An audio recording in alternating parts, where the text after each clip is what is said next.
Welcome to the deep dive. And before we even get started today, do us a huge favor.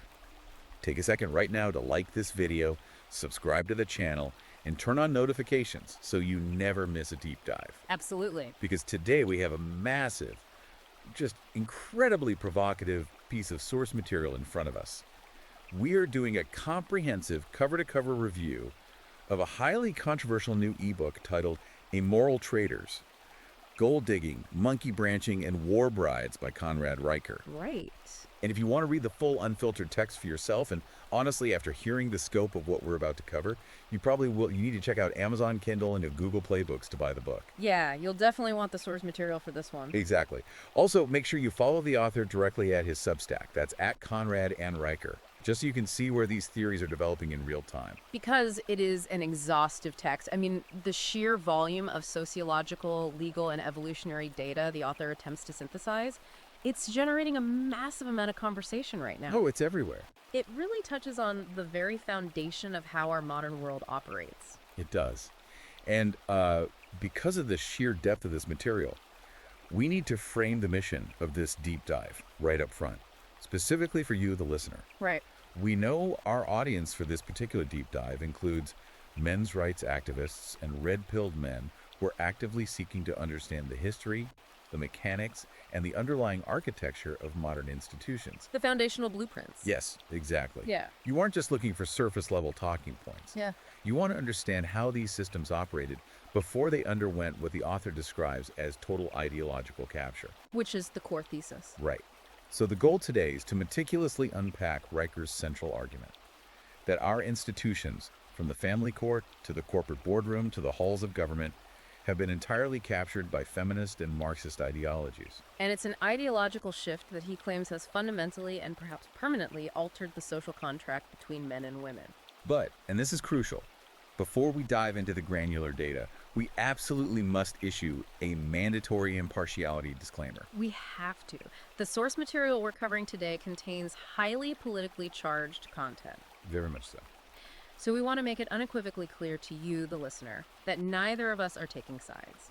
We are not endorsing these viewpoints or validating the specific claims, statistics, or conclusions made in the book. Not at all. Our role today is strictly to act as impartial guides. We are here to meticulously report on and analytically unpack the ideas, the data points, and the arguments contained in Riker's original source material. Yeah, the objective is simply to ensure that you fully understand the author's perspective and the mechanics of his overarching theory. We are just mapping the territory that the book has laid down. Exactly. Okay, let's unpack this, because Riker, he does not ease the reader in.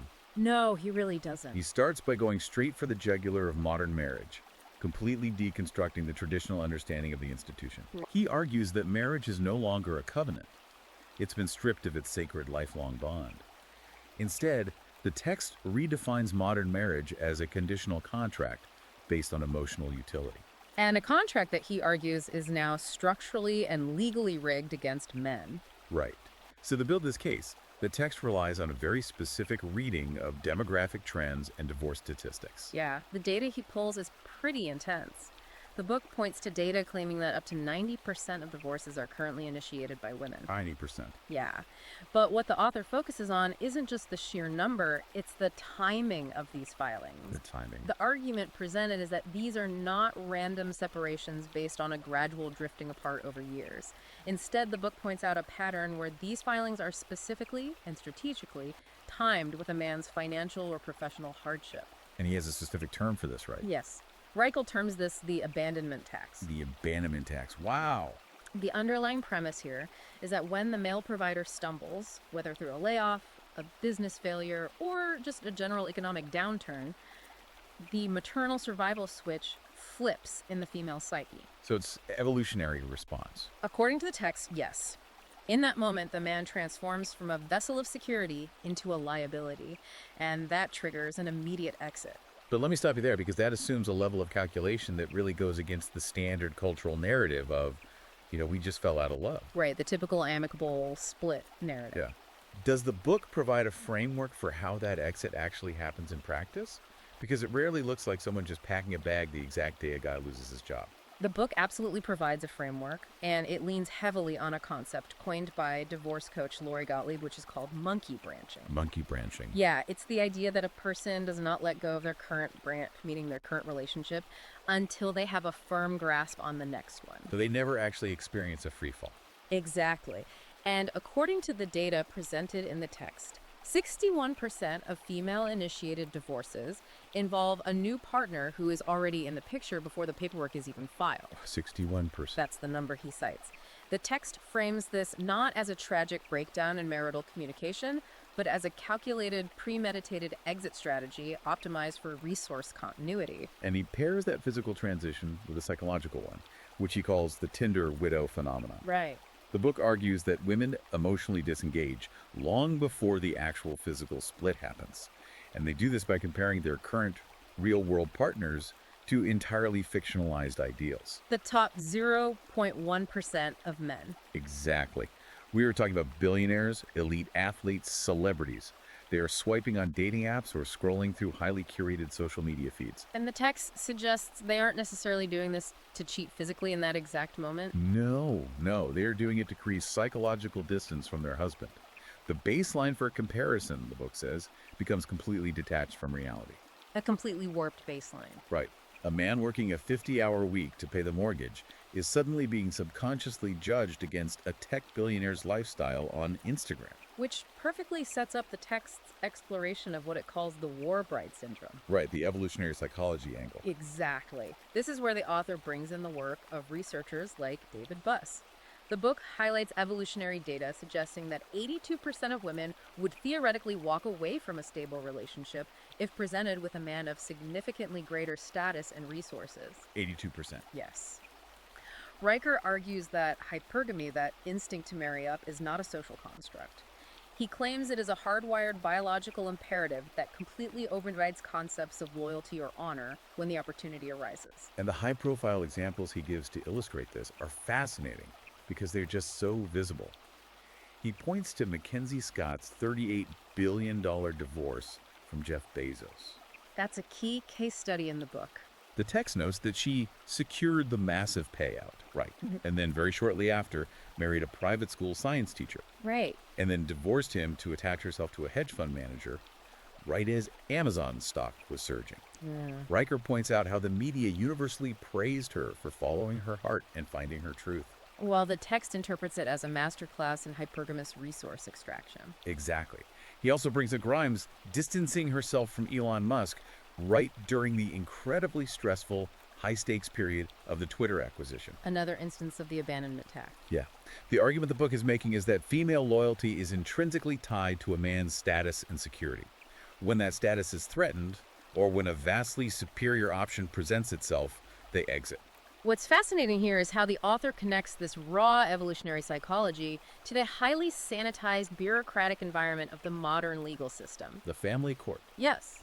The book describes the family court system not as an impartial venue for adjudicating justice, but as a cartel. A cartel. That is a heavy word choice. It is deliberate.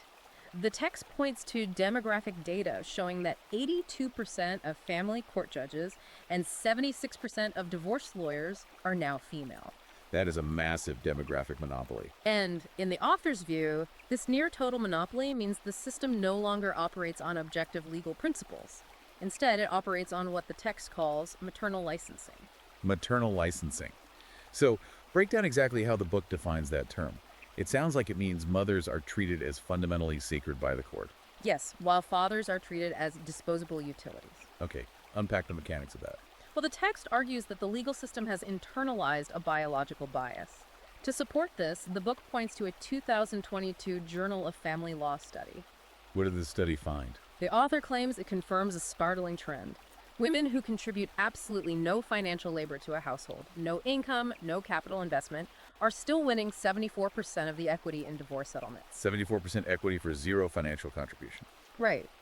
And the mechanism allowing this, according to the text, is that the courts have gradually begun recognizing abstract concepts like emotional labor as a tangible form of capital. So feelings become actual literal currency. Exactly. Treated as equivalent to or even superseding actual financial contribution. The anecdotes provided in the text to illustrate this shift are just wild. I mean, if you're listening to this, you're probably wondering how an abstract concept like emotional labor actually gets monetized in a real-world courtroom, It sounds absurd until you see the case law. right? Well, the book details the case of a Silicon Valley CEO who ended up having to write a $128 million check to his ex-wife. And her legal claim there was emotional neglect. Yes, despite the fact that she had a massive allowance, fully funded trusts, and household staff. But here is the kicker. There was an ironclad prenup in place, An ironclad prenup. and the judge threw it out. Why? Because, according to the text, the wife literally cried during the mediation process. What? The author argues that the legal threshold to invalidate a contract wasn't fraud, it wasn't hidden assets, and it wasn't coercion. It was simply the presence of female tears. The book reinforces this with another high-profile example, which is Kevin Costner's $80 million settlement in the 1990s. Oh, yeah. The text points out that Costner's wife didn't claim infidelity, there was no claim of physical abuse. Her lawsuit was based on emotional abandonment, specifically because Costner was working long hours, building his career, and becoming incredibly successful. So his success was framed as a detriment to her. Precisely.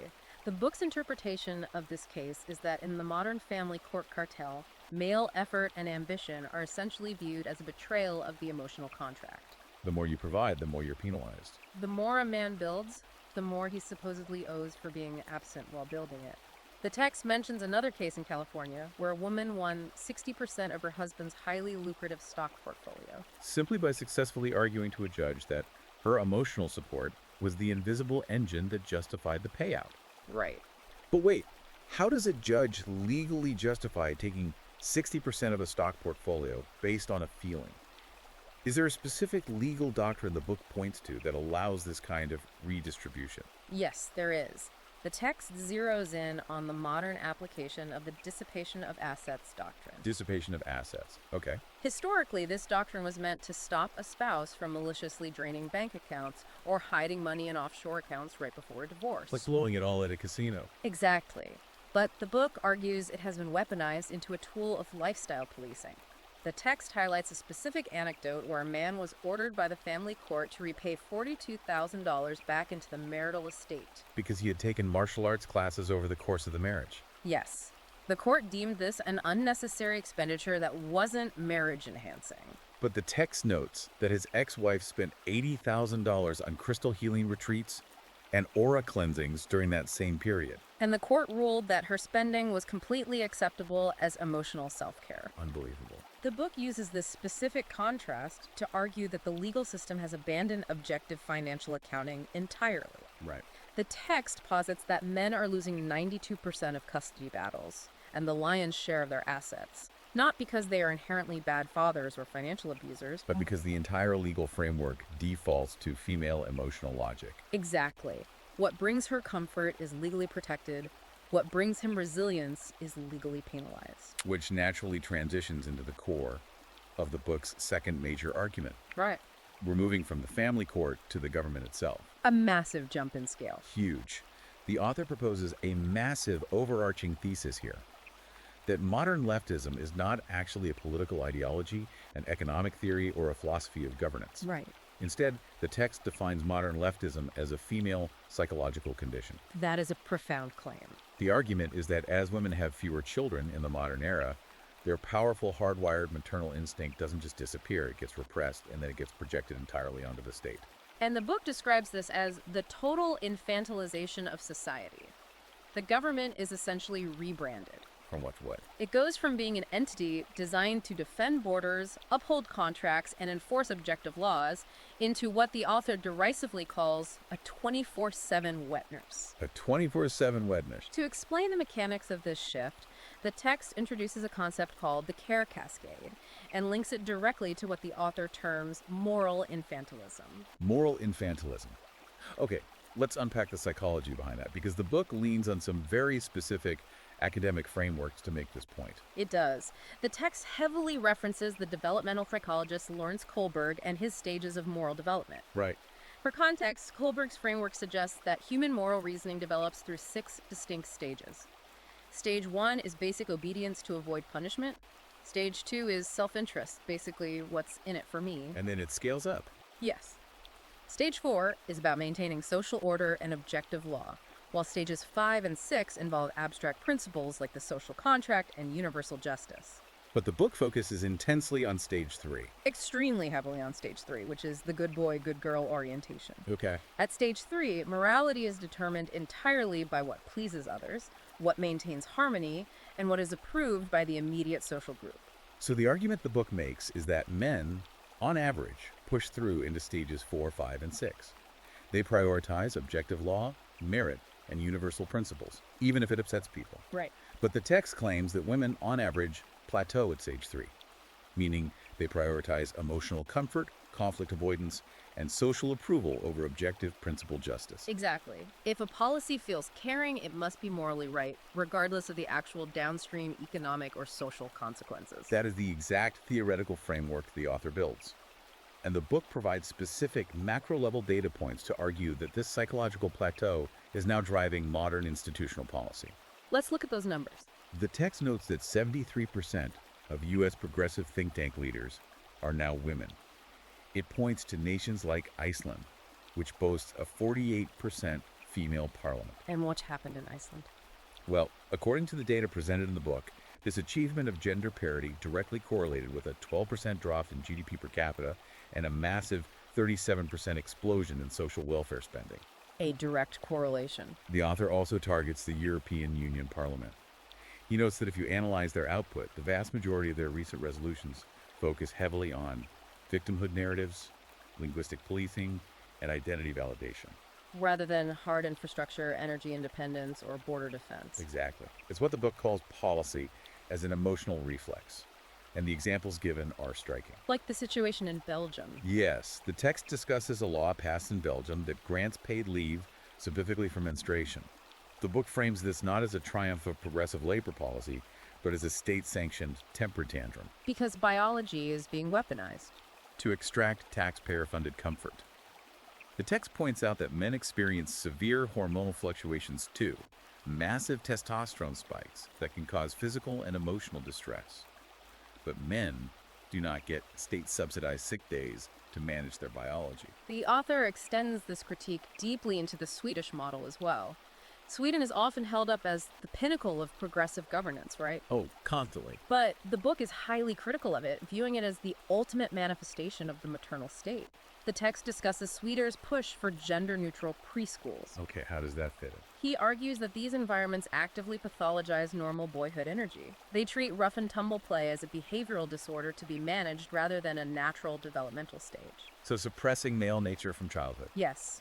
The book also details the systemic replacement of biological fathers with state-appointed gender coaches. Gender coaches, wow. Furthermore, the text points to specific interpretations of Swedish law where, the author claims, if a man defends himself against a female attacker, the system is designed to criminalize his self-defense, Meaning he becomes the abuser by default. automatically labeling the man as the abuser simply because he possesses a physical advantage, completely ignoring who actually initiated the violence. If you're listening to this, you might be wondering how a high-level theory about Kohlberg's moral stages actually impacts daily governance in your own city. Like, how does moral infantilism manifest in real life? The book has a great analogy for this. Yeah, imagine your house is on fire, and instead of grabbing a hose, the fire department holds a committee meeting to debate whether the color of the fire truck is historically problematic. That is essentially the analogy the book uses when pointing to the San Francisco School Board. The text details how, during a period of massive crisis, with student dropouts skyrocketing and campus violence spiking, an all-female school board spent months prioritizing the renaming of schools. Well, the actual academic system was falling apart. Yes. They spent endless hours debating taking the name of Abraham Lincoln off a high school because his historical record was deemed emotionally harmful to certain groups. The book uses this to illustrate the core danger of symbolism over substance. Right. The maternal state, according to the text, is fundamentally incapable of solving hard, objective problems. It just endlessly rearranges the emotional furniture to ensure everyone feels validated while the structure burns down.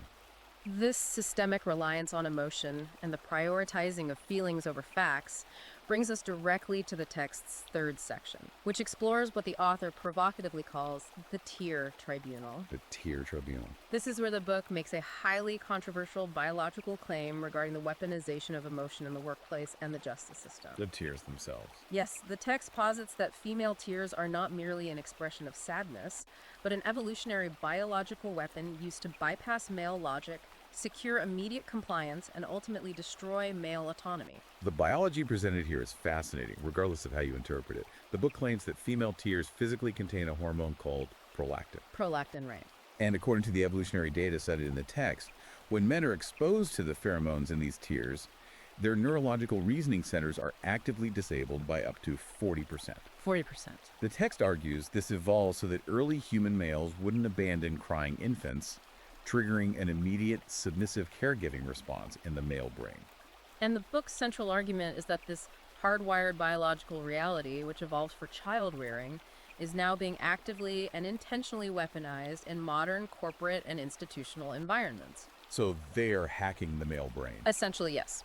To back this up, the text cites a 2023 Fortune 500 HR report. And what did that reveal? 78% of male managers anonymously admitted to actively altering performance reviews, inflating scores, and avoiding necessary critical feedback simply to avoid dealing with a female employee crying in their office. Let's just stop and think about the profound implications of that one single statistic for a moment. If that Fortune 500 report is accurate, it means the entire concept of meritocracy in the corporate world is a total illusion. A facade. It means performance metrics, promotions, and corporate hierarchy are being quietly rewritten not by actual competence, output, or excellence, but entirely by conflict avoidance. The text literally calls it chemical warfare in the boardroom. Chemical warfare. Men's logical brains just shut down, they stop reasoning, and they submit to the emotional demand. But the book makes clear that it's not just tears. The author breaks down female social behavior into a specific framework he calls the GSR triad: gossip, shame, and rally. And he describes this dynamic as hormonal tribalism. To support the existence of this triad, the text points to a Harvard sociological study finding that women, on average, spend 58 minutes a day gossiping. And remarkably, 72% of that gossip is strictly negative or exclusionary in nature. The book pairs this with research from UC Davis focusing on female indirect aggression. The author posits a fundamental difference in conflict resolution. While men typically confront obstacles or rivals directly, which allows for immediate resolution, women tend to destroy reputations covertly. Behind the scenes. They operate through whisper networks, social ostracization, and leveraging HR complaints to eliminate threats to their emotional equilibrium. There's an anecdote the text shares that perfectly encapsulates this. The book details the case of a top-performing male tech employee who was fired. Do you remember his official HR violation? It was toxic positivity. The toxic positivity. His crime was essentially that his relentless excellence, high output, and aggressively positive attitude made his female coworkers feel inadequate and stressed. So instead of competing with him, the text claims they utilized the gossip shame rally triad.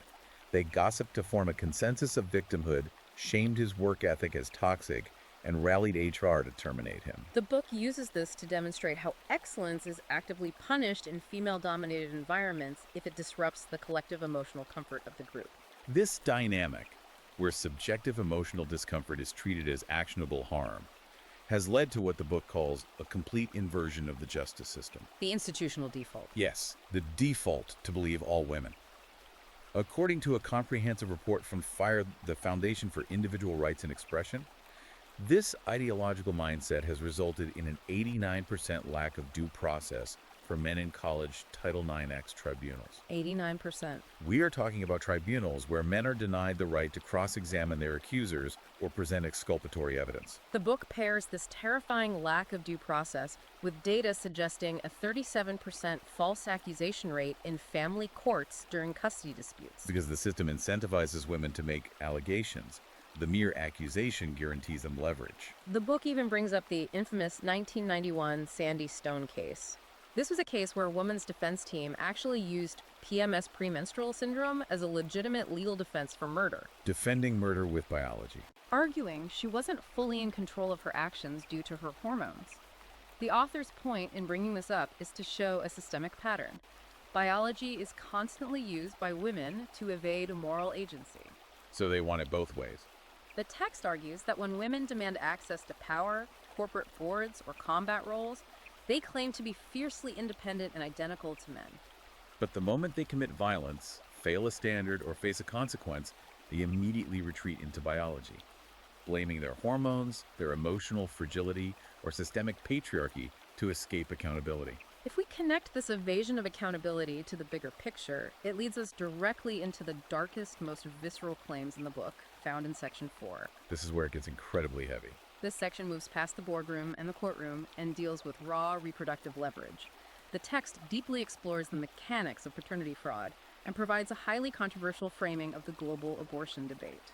If the justice system and the boardroom have been entirely reshaped by these emotional dynamics, it absolutely makes you wonder how deep this goes into the actual family unit. Right down to the biology of reproduction. Yeah, the statistics the author drops on paternity fraud are staggering. You hear these numbers, and it's genuinely hard to process. They are very high. The text reports that non-paternity rates, meaning a man unknowingly raising and funding a child that biologically is not his, currently sit between 10% and 30% in Western countries, depending on the demographics sampled. That is up to nearly 1 in 3 men in some demographics. The book cites a 2021 Australia study that is particularly damning. It found that women lied in 93% of paternity disputes when directly asked under oath if a specific man was the biological father. To highlight the systemic response to this massive scale of fraud, the book shares a devastating legal anecdote. The child support case. Right. It details the case of a man who paid $87,000 in child support over several years for a child he eventually proved, via a DNA test, was not biologically his. Now, logically, one would assume the court would recognize the fraud and order restitution. But according to the text, the court completely refused to order repayment from the mother. Not a dime. Instead, the court relied on the legal principle of equitable estoppel, or the presumption of paternity, effectively punishing the man for missing subsequent payments after discovering the truth. Because the emotional stability of the child was paramount? Exactly. Completely overriding the objective truth of the DNA and utterly destroying the man's financial autonomy. And from that destruction of male autonomy, the text tackles the ultimate taboo: abortion. A highly polarized topic. The book frames the estimated 1.2 billion global abortions that have occurred since 1980, not as a triumph of feminism, healthcare, or reproductive freedom, No, the author categorizes this staggering number as an act of demographic warfare. and the ultimate civilization-scale evasion of accountability. The book delves into a phenomenon the author coins motherhood performance art. Motherhood performance art. The text points out a glaring societal contradiction.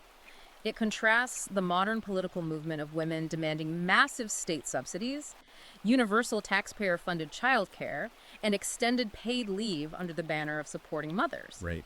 Yet, simultaneously, these same demographics are increasingly outsourcing the actual day-to-day labor of parenting to nannies, state-run daycares, and iPads. So they want the title without the labor. The author views this as a narcissistic, societal-level display, where the elevated moral status of motherhood is fiercely claimed and monetized, but the actual duty and sacrifice of raising the child is actively abandoned to the state.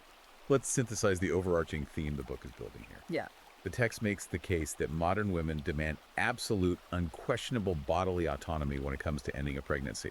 Their body, their choice, zero interference. Right. But simultaneously, they entirely deny men any semblance of financial autonomy when it comes to child support, alimony, or family court asset division.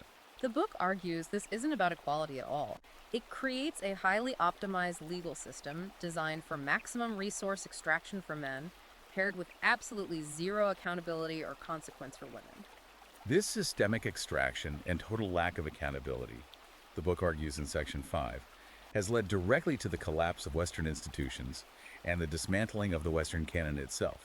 The text meticulously unpacks how fields that have become overwhelmingly female-dominated, specifically early education, corporate human resources, and modern psychotherapy, have actively and purposefully dismantled meritocracy, objective logic, and historical truth. Let's look closely at the education sector because the statistics paint a very clear picture of the environment our boys are being raised in. The numbers are stark. The book points out that 76% of American public school teachers are women. The result of this demographic monopoly, the text claims, is a classroom environment that fundamentally misunderstands and actively punishes male energy. And boys are currently 400% more likely to be diagnosed with ADHD. 400%. Yeah. The author argues this isn't a medical epidemic, it is the pathologization of typical, active, competitive boy behavior by female teachers who desire a quiet, compliant, emotionally regulated classroom.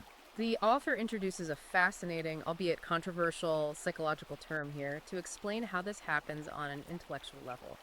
Feminist immune evasion, or FI. FI. The text defines FIE as a cognitive hijacking mechanism. It claims that the female mind will reflexively reject objective truth, empirical data, or historical fact if accepting that truth threatens their emotional comfort or their tribal ideological alliances. The book provides incredibly alarming examples of this rejection of logic manifesting in elite academia. Yeah, the examples the book pulls are wild. The text highlights a Columbia University PhD candidate who published a paper claiming that mathematics itself is inherently racist and patriarchal. Because it strictly values objective truth and exact answers over lived experience. Right. The book points to a UC Berkeley syllabus that labeled foundational Western thinkers, like Aristotle and Plato, strictly as oppressors whose logic must be discarded in favor of modern intersectional theory. The text even brings up a Canadian teacher who went viral for stating on video that factually correct answers on a math test are actually wrong if the process of getting that answer hurts a marginalized student's feelings. The author categorizes this systemic dismantling of objective reality as cultural infanticide. Cultural infanticide. It is the deliberate, state-sponsored replacement of classical, rigorous education with an environment optimized solely for emotional safety. The book illustrates this with a shocking example of a public school district in Illinois. They literally removed their entire curriculum on Shakespeare, replacing it with a unit on hip-hop resistance. The text argues this is a deliberate strategy to prioritize contemporary grievance and emotional validation over the foundational, intellectually rigorous literature of Western civilization. And the book makes it clear that this rejection of reality doesn't stop at graduation. It follows men right into the workplace and the therapist's office. The therapy industrial complex. Yes, the text makes that 87% of modern therapists are women. The author claims this massive demographic skew means the entire industry now actively pathologizes male stoicism and resilience as toxic. While simultaneously selling divorce and family destruction to women under the therapeutic guise of finding your truth and self-actualization. And in the corporate world, the book describes HR departments not as administrative bodies, but as weaponized sororities.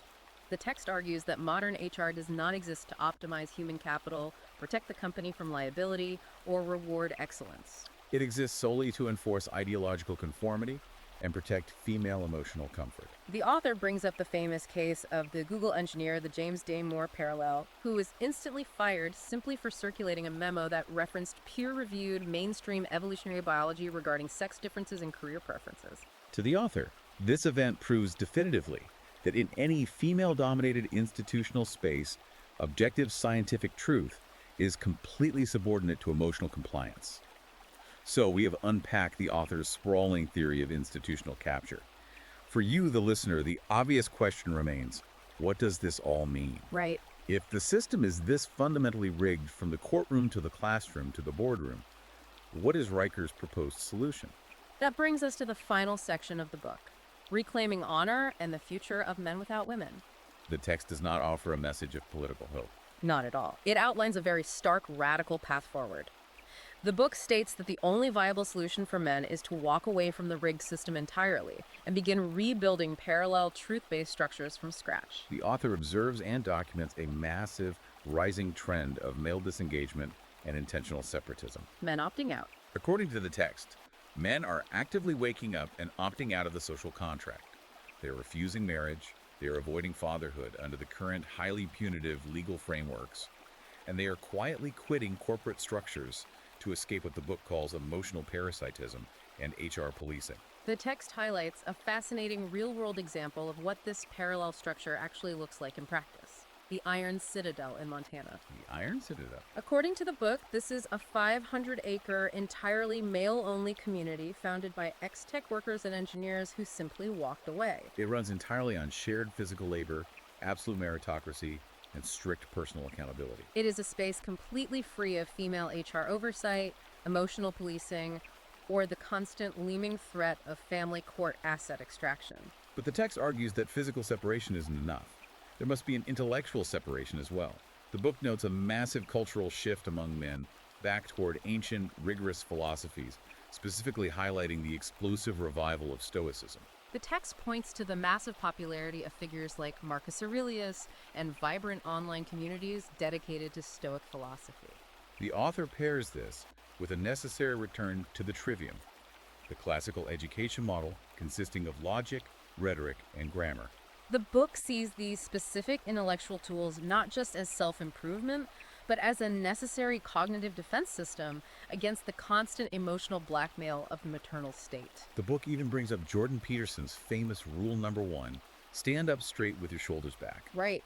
The text frames this not just as basic posture advice, but as a literal physical declaration of war against the societal pressure to shrink, apologize, and conform to female emotional demands. The author points to the rapid rise of grassroots brotherhood organizations like the rigorous early morning workout group F3 and Debt of Honor programs. The book describes these as vital, male-centric spaces that actively enforce accountability, demand truth-telling, and impose strict physical and social consequences, all without the covert gossiping or emotional shaming found in female-dominated spheres.